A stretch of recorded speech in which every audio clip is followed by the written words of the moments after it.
भी जो है योगियों के लिए है। योगी जब रात्रि में ध्यान लगाते हैं, भगवान का भजन करते हैं और कामी भोगी अपना भोग विलास करते हैं, जिससे सृष्टि का भी सृजन होता है। और योगी जन योग करके कल्याण करने के लिए तप भी करते हैं। प्राचीन प्रहरी को बात समझ में आ गई और उन्होंने इसमें भूगोल खगोल कई खंड स्थापित कर दिए, जिसमें जो है सबसे पहला खंड होता है जम्बूद्वीप। हम जम्बूद्वीप बोलते हैं ना सकल में, जम्बूद्वीप भरतखंडे भारत वर्षे बोलते हैं। इसके अधिपति बने महाराज अग्नीद, और अग्नीद के 9 बेटा हुए, जिन्होंने पूर्वजित अप्सरा से विवाह करके इन्होंने जम्बूद्वीप को 9 खंडों में बांट दिया। पहले सबसे बड़ा पहला खंड अजनाब खंड, इसके अधिपति बने महाराज नाभी। मेरुजी देवी से विवाह करके इनके कोई संतान नहीं हुई तो पुत्रेष्टि यज्ञ कराया और भगवान प्रसन्न होकर के बोले क्या वर मांगते हो, मांगो। तब सभी ब्राह्मणों ने कहा कि ये आपके जैसे ही संतान चाहते हैं। भगवान हंसकर बोले कि मैं ही आ सकता हूँ, मेरे जैसा कोई नहीं। और उनके घर में ऋषभ देव महाराज का प्रादुर्भाव हुआ। बोलिए ऋषभ देव भगवान की। ऋषभ देव भगवान ने बहुत सारा यज्ञ किया तो इंद्र कुपित हो गया और बोला कि अब इनके यहाँ कोई बारिश नहीं होगी। जब बारिश नहीं हुई, प्रजा जन भूखों मरने लगी, तो ऋषभ भगवान ने अपने तप के बल से अपना ही स्वयं मेघमंडल बना करके और बारिश करवा दी। ये हमारे ऋषभ देव भगवान का प्रताप है। और इन्हीं के वंश में महाराजा भरत हुए। भरत को आप तो जानते होंगे, जिससे भारत का नाम भारत पड़ा, उसी को भरत के नाम से ही ये भारतवर्ष पड़ा, हमारा देश। ऋषभ नंदन सम्राट भरत के 5 पुत्र हुए। बड़े पुत्र सुमति को सत्ता भार सौंप करके भरत जी उलाह आश्रम में शालिग्राम क्षेत्र में मुक्तिनाथ नेपाल में जाकर के भजन करने लगे।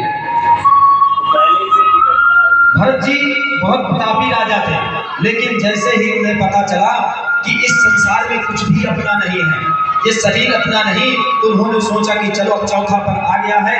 अपने बेटे को सत्ता सौंप करके नेपाल में एक नदी पड़ती है, वहां नदी में जाकर के भजन एक दिन कर रहे थे। बोले आश्रम वहीं बनाएंगे, वहीं रहेंगे। भजन करना प्रारंभ किया, बहुत भजन करते रहे। एक दिन नदी में सूर्य को अर्घ दे रहे थे भरत जी। उसी समय एक हिरनी गर्भवती थी, वह जो है, और पीछे से शेर उसके पड़ा था उसको खाने के लिए।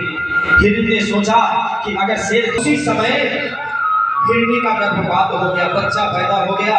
हिरनी को उसी समय प्रसव की पीड़ा के कारण मृत्यु हो गई। माताएं जो होती है ना, इनको बड़ा कष्ट होता है। जब बच्चा पैदा होता है तो कितना कष्ट होता है, बेटा लात भी मारता है और खाने में दिक्कत, क्या क्या समस्या झेलनी पड़ती, लेकिन माँ कुछ नहीं बोलती। जब बच्चा पैदा होता है तो दूसरी जिंदगी होती है उनकी, कितना ब्लीडिंग हो जाता है, ठंड लग जाए, कहो माँ की मृत्यु भी हो जाए, लेकिन अपने मृत्यु पे खेल करके बच्चे को जन्म देती है। और बच्चे क्या करते हैं, उसी माँ को घर से निकाल देते हैं, उसी का अपमान करते हैं, उसी का कहना नहीं मानते हैं। जिसने भी अपने श्रेष्ठ की बात नहीं सुनी ना, उसका विनाश 100% है। अपने से श्रेष्ठ की बात हमेशा माननी चाहिए। और खासकर माँ, सबसे पहले कहा गया है मातृ देवो भव। सबसे पहली माँ देव तुल्य है, फिर पितृ देवो भव, फिर इसके बाद पिता का नंबर, और तीसरे में है गुरु देवो भव। तीसरे नंबर पे गुरुदेव आते हैं। तो सभी को सबसे पहले अपने माँ की बात सुननी चाहिए। माँ प्रथम गुरु भी होती है, इसलिए माँ का कभी अपमान ना करें।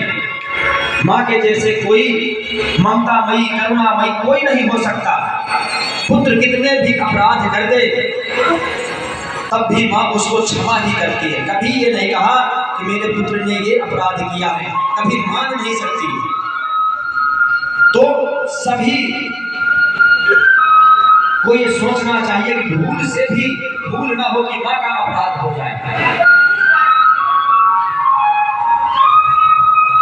जिनके माँ नहीं है ना उनसे पूछो क्या दुख होता है, जिनके पिता नहीं है उनसे पूछो कि जो पिता अपना खुद तो खाता पीता नहीं लेकिन बच्चों के लिए एक एक पाई पाई जोड़ करके लाता है, सुबह से निकल जाता है। माँ तो घर में गुरु के समान पालती पोसती है, लेकिन पिता दिन रात अपने पुत्र के लिए मेहनत करता है, परिश्रम करता है, दूसरों की बातें सुनता है। अगर कोई बाहर कुछ बोल भी दिया तो वो अपमान का घूंट भी करके अपने बच्चों से अपनी बीवियों से नहीं बताता कि आज मुझे जॉब में बॉस ने ये कहा है, चुपचाप आता है। और हम लोग क्या करते हैं घर में जब थका हारा पति आता है तो माताओं का कर्तव्य है, निवेदन करता हूँ क्षमा करना अगर कोई अपराध हो रहा है मुझसे, पत्नियों का कर्तव्य है अगर पति बाहर से आता है तो तुरंत उससे कोई बात ना करें, जो उनको चुभ जाए, ना अपने सास की, ना अपने ननद की, ना अपने देवर की, किसी की चुगली ना करें कि जिससे उसका टेंशन हो जाए। एक तो बाहर से हरा धागा बहुत लोगों की बातें सुनकर आता है और आते ही घर में श्रीमती जी चालू हो जाए तो पति करे तो करे क्या।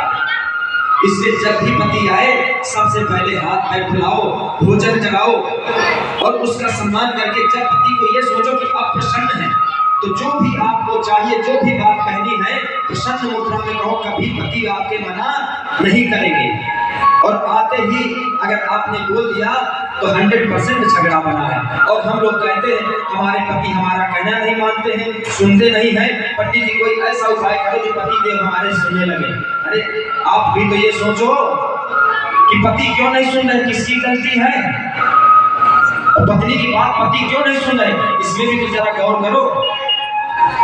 तो सबका ख्याल रखो, देवी है आप, अन्नपूर्णा है, आपसे ही संसार चलना है। ये घर जो है ईंट गारा का बना हुआ मकान, इसको घर नहीं कहते।